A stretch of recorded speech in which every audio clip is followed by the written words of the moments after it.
a alcaldesa de Louco, a Patricia, Miguel, o alcalde do Bolo, concelleira tamén de Louco, o motivo da visita a comarca de Valdeorras, en concreto a Louco, é para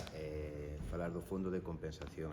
Ambiental. Está aberta a línea de achegas hasta o 6 de marzo, dotado con 11.400.000 euros.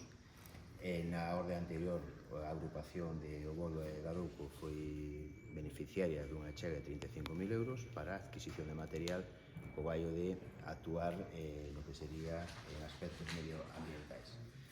A línea de axuda neste ano tamén se fai unha priorización que sea nas actuacións de abastecemento e saneamento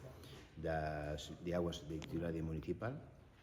e, ao mesmo tempo, como outros anos, vense a traballar no que sería a diminución da actividade lumínica, tamén na adquisición de vehículos con etiqueta medioambiental e nos traballos que os concellos poden realizar sobre o medio ambiente.